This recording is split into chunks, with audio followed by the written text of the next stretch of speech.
Right now on Hoosier News Source, an interview with a human trafficking survivor who was brought to Bloomington. We tell you her story. And with IUSA elections coming, we delve into what your student government is doing for you.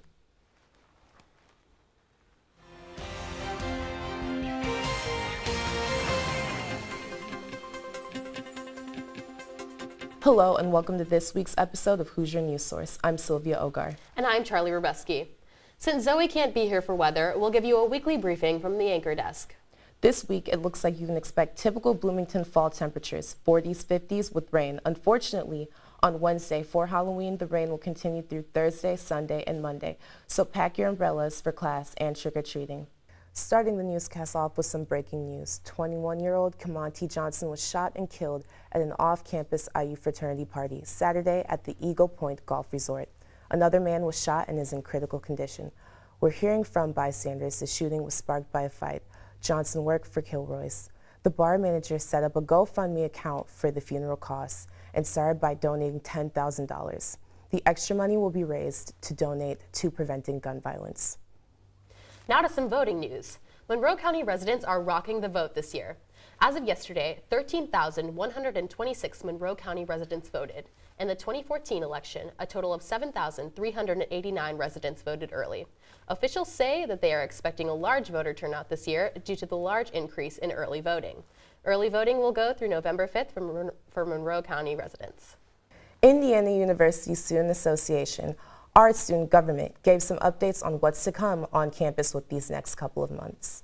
Diversity Inclusion is partnering with the Student Life and Learning along with other organizations to help push for a name to change Wildermuth Intramural Center. The name has its historical roots, strong opposition to racial integration in the U.S. The Health and Well-Being Committee plans to put on an event for Mental Health Week. All of IUSA has pushed for the Big Ten voting challenge, not only to get students to register, but to make sure students know where and when to vote. Keep utilizing social media here. We're going to keep following as many students as we can. We're going to keep posting on our story, hopefully have some things up on Facebook. We're also looking to potentially engage alumni networks so that alumni networks can reach out and be like, hey, I'm a Kelly alum, you're a current Kelly student. It would be great if you could vote too. So definitely get in touch with IU Turbo Vote because they send you absentee votes as well as notifications. So it's really, I use that. I like to be notified and stay on top of it. For more information on what is to come with IUSA, visit iustudentgovernment.indiana.edu. And now, exclusive to IUS TV, Morgan Ellison, IU's former running back suspended for sexual assault allegations, gives our reporter Katrina Nickel a statement regarding his side of the story. In addition to the one released by Ellison himself on Twitter and a recent song he released last week. On Instagram, he tells Nickel, quote, I am innocent, and the facts will bear that out when I am afforded due process. I find writing songs is a way for me to express what I feel. This song reflects how I feel now based on many things that are happening in my life. If it is me talking to God in a personal and honest way. Some of these answers are in my statement. I believe the truth will come out eventually. His song mentions thinking of death and that his situation took a toll on his family. Ellison is accused of assaulting a woman while she was asleep, and the university took actions to suspend him. Director of Media Relations Chuck Carney tells us they cannot comment at this time.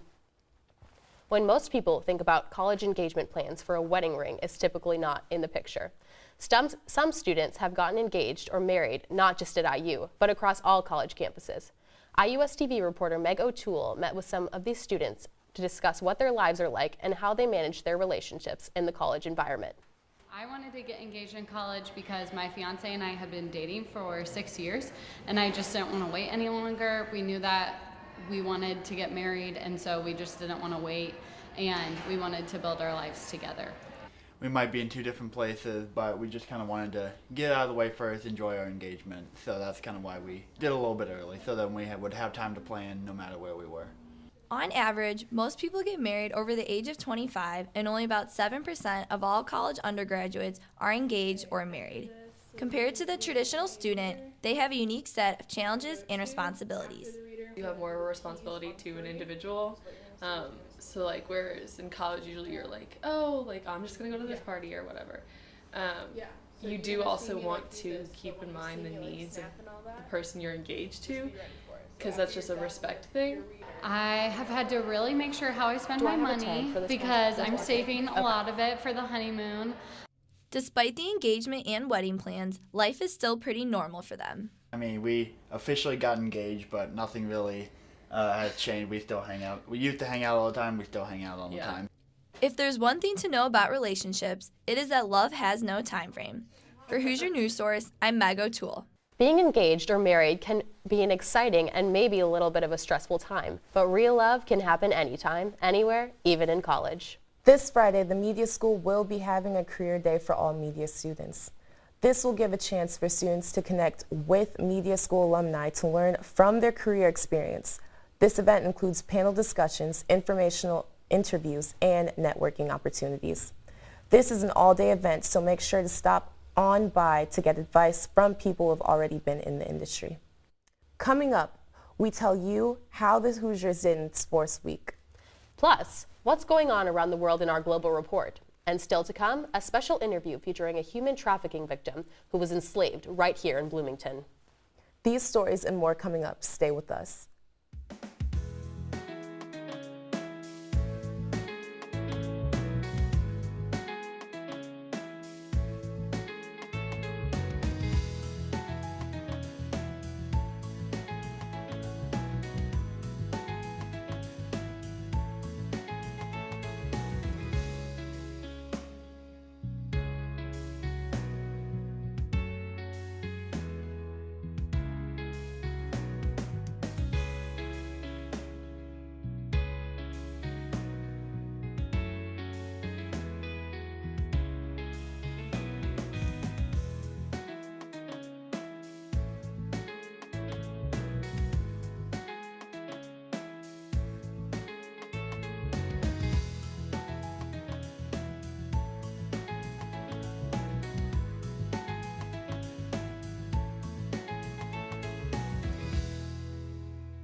Welcome back. This week we have Teboho Kiasera in studio for a special interview.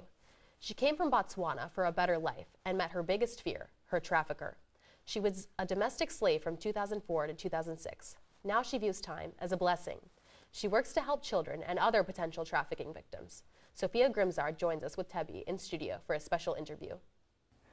So you told me in a previous interview about some of the struggles that you went through before you came to the United States for what you thought was going to be schooling. So will you go into a little bit of detail on those?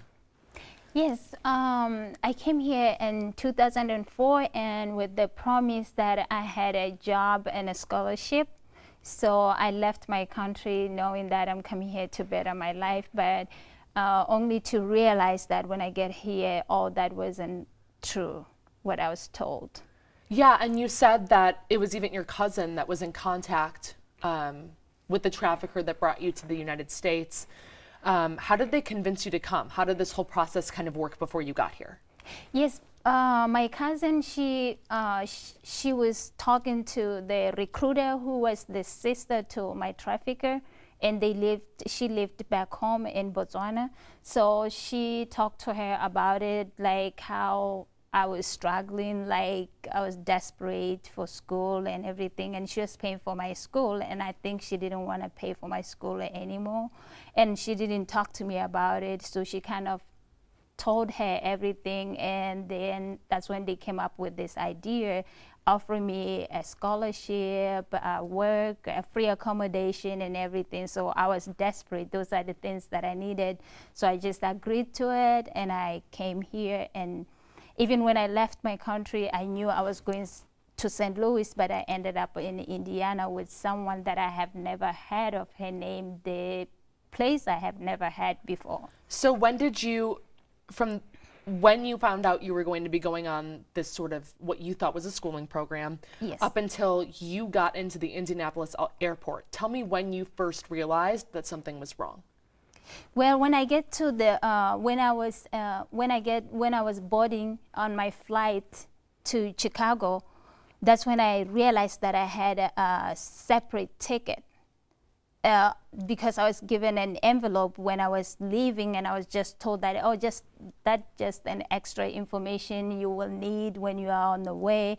And that's when I realized that there's like fake letters for jobs back home that I worked and I took a vacation and things like that. But I did not really understand what was going on. And when I arrived at the airport, when I called for the gentleman that I was told to, he will come to pick me up, that I'm living with, he just told me, you're not coming to live with me, you're living with someone else. That's when I just really getting suspicious, okay, what's going on? So I was really scared. I didn't know who to talk to, where to find help. So this was all presented to you as a program that you would get to come to America to go to school? Yes, yeah. And with a job. Okay. Yes. So what happened when you got to the United States? What are some of the struggles you faced? I know we discussed some of those before. Well, the first night I arrived, I realized that I was going to become a nanny. I wasn't coming here to be go to school, work like I was promised. So the work that I was doing was to take care of my trafficker and her kids. She promised me she'll pay me $100 a month, and she only paid me for the first month, never paid me. And my cousin in Tusika said I was collecting the money back home from my traffickers. Mm-hmm. So, and she have sent me bank statement to prove that to me. Okay, and so name some of the struggles that you went through when you got to the United States. And we all are kind of shocked that this happened on our campus here at IU. So explain some of the struggles that you went through living. Yeah. Yes, living with her and without knowing anyone. She was the only person that I depend on her. And I got sick. She abused me physically, emotionally. She will lock me in the rooms, and she wasn't providing any meals. So I have to struggle, like work, like braid people's hair to be able to feed her kids, even her. And then she will make me move from one place to another. And I remember one time when we were moving from one apartment to another, she pushed a recliner, and I fell from the second floor to the first floor, which really hurt my back, and she didn't even want me to go to the hospital. So she threatened me with a lot of things. So when did this all kind of click in your mind? Wait, this is never what I thought it was going to be. I'm a victim in this situation. When did that kind of click? Was there a specific story?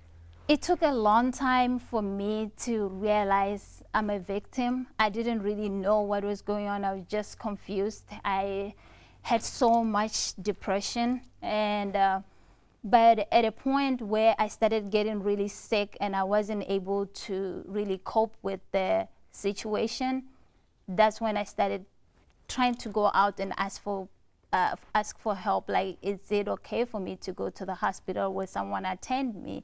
And that's when I realized that this woman is just using me. And at that point, I just ran to the hospital, and I had a surgery the next morning, and I had a cyst on my right side. That she wouldn't let you go to the hospital? She wouldn't let me go to the hospital. She wouldn't even let me like take a Tylenol or anything for pain. And you were living on campus? Yes. And I was on campus every day, and like most of the places I was in was the School of Education, because that's where she was. She will call me to bring her meals, carry her backpack around campus and everything, taking her kids to school and things like that. So on all of these struggles that you went through, how did this kind of all come to a close? How did it end? And you know, what kind of triggered you to find the actual help that you needed to get out of the situation? It took a long time for me to find help. After I went to the hospital, that's when she kicked me out of the house. And that time I struggled, and I started braiding hair to find ways to make money. And finally I met Lisa Stiglitz, who helped me to find an apartment. And I continued braiding hair to be able to have income, but that was really dangerous for me because I started having people after I break their head, they'll come back to me. Some of them, they'll bring guns and then hold it against my head and tell me I should give them their money back. And I have to give it to them because I was protecting myself. So how are you now that you got an apartment, that you've been out of this situation for a few years? How are you doing? I feel great because after all the situation, my case somehow it reached to the FBI here in Bloomington, and they helped me to do my paperwork and everything. And I was able to find a job myself. So because it was something that I wanted, and me being free, finding that freedom was just the most important thing that I needed. I'll say I'm really happy, and I'm just grateful that I'm a survivor. Yeah, well, I mean, we all are too. Now, I have one more question for you. Yes. You mentioned a lot when we talked before that there are a lot of misconceptions of trafficking and that people should have known that you were just because of obvious signs. So Yes. what are some of the misconceptions of trafficking that everyone could be aware of? Because people think that trafficking happens to certain people, or it happens in certain locations, and at the same time, if you are like, they think that to be a victim, people, when you are a victim, they think people are just like making up stories. So me being on campus, for example, as a victim, it was hard to tell that I was a victim because I have to protect myself. I didn't want anyone to see me that I'm a victim. And even though I needed help, because I had to protect myself, I was scared of the police, being deported, and everything. Okay. Yes. Well, I'm glad you're doing well, and we were so lucky to have you on the show today. This was Tebi from Botswana. She's been here for a few years. She's working a few jobs. To you guys back at the anchor desk, and thank you for watching this interview. Thank you. What a story. Now let's take a look at stories people are talking about around the world. International reporters Carly Van Cleve and Larmi Sanyan join us in studio with the Global Report. Investigations into the disappearance of Saudi journalist Jamal Khashoggi continued this week. Just a quick reminder, Khashoggi has not been seen since he walked into the Saudi embassy in Istanbul October 2nd. Saudis have admitted that he's dead, but have given very few answers about where his remains are. For now, the United Nations is calling for an international investigation and more answers. An Indonesian Lion Air jetliner crashes into the Java Sea only moments after takeoff. There were 189 people aboard the flight. Indonesia's search and rescue team is looking for survivors and remains of the plane, and 6 people have been found dead so far. Families of the victims went to the airport in Jakarta to mourn. Authorities say they are unsure of the cause. 11 people were killed after a shooting at a synagogue in Pittsburgh on Saturday. This is one of the worst attacks in the Jewish community in the United States and is affecting people everywhere. A memorial took place in Jerusalem to remember the victims. The gunman said he wanted all Jews to die. The entire people of Israel grieve with the families of the dead. We stand together with the Jewish community of Pittsburgh. We stand together with the American people in the face of this horrendous anti-Semitic brutality. Jewish leaders and organizations in Israel say they are offering prayers and support. Expect changes on the global political scene as the most powerful economy in Europe gets ready for political change. German Chancellor Angela Merkel announces she will not seek re-election after her term ends in 2021. She's also stepping down later this year as the chairman of her party, the Christian Conservative Democratic Party, or CDU. She's led Germany since 2005. To Brazil now, we've seen the U.S. racked by waves of populist anti-establishment angers, but feelings like that aren't confined to just the United States. In Brazil, a far-right candidate, Jair Bolsonaro, won Sunday's presidential election. After a bitter, long, and bloody campaign, massive crowds gathered outside Bolsonaro's home to celebrate the victory of a man known for making racist, homophobic, and misogynistic comments. While opponents took to the streets to protest, Bolsonaro won 55% of the vote and left his opponent Fernando Haddad way behind, who's been plagued by corruption scandals. The federal government will step back. reducing its structure and bureaucracy, cutting back on waste and privileges so people can take many steps forward. And another migrant caravan is traveling towards Mexico into the United States. The Pentagon is preparing to send an additional 5,000 troops to the U.S.-Mexico border to prevent their entry. The Mexican government says the amount of migrants has reduced from 7,000 to 3,600. But caravan organizers say they plan to do all they can to flee poverty in their home countries. I know how the people feel, and we suffer because of the government of American people. We suffer because of Donald Trump. U.S. Vice President Mike Pence says the migrants will not be allowed into the country. That's it for the Global Report this week. Back to you guys. It was a busy weekend for sports teams as some of them wrapped up their seasons. Our sports reporter Joe Cantor joins us live in studio to give us a recap. Joe? Thanks, guys. It was a monumental trophy-winning week for Todd Yeagley and the Indiana men's soccer team. Wednesday, the Cream and Crimson clinched the outright Big Ten title in Columbus when they defeated Ohio State 1-0. A little broken glass to start off the scoring. Spencer Glass, that is. He bombs a long shot right off the head of Andrew Gutman. What a time for his 9th goal of the season. That's all it took for Indiana to beat Ohio State and claim the outright Big Ten title. But their work wasn't done. A chance to finish unbeaten and untied was before them. All they had to do was beat number 12 Michigan State. No easy task. This one made it to overtime before Gutman fires on target. The keeper's there, but so is Justin Rennicks. He taps in the golden goal, and IU finishes their Big Ten Conference season unbeaten, untied, unmatched, and the celebration is on in the Bloom. Friday night lights weren't kind to the Indiana football team when they traveled to Minnesota to take on the Golden Gophers. The Gophers got it going early, jumping out to a 31-9 lead, but this doesn't feel like an IU football game. No hope so far. The Hoosiers would battle back behind a few uncorked long balls from quarterback Peyton Ramsey. Just like that, it's a one-score game. Then it's a no-score game. Stevie Scott trudges into the end zone, and the two-pointer is good. What a comeback. But it's not over yet. Just like Sisyphus rolling the rock up the hill, Hoosier fans know how this one ends. Tanner Morgan hooks up with Rashad Bateman. 67-yard arrow right through the Hoosier hearts. 38-31, Minnesota is your final. Charlie and Sylvia, that's all for sports this week. Back to you guys. Thanks, Joe. That's all we have for you this week. For more campus and local news, visit our website at iustv.com. And like us on social media. Like us on Facebook and follow us on Twitter at IUSTV News. From all of us here at IUSTV, thanks for watching, and we'll see you next week.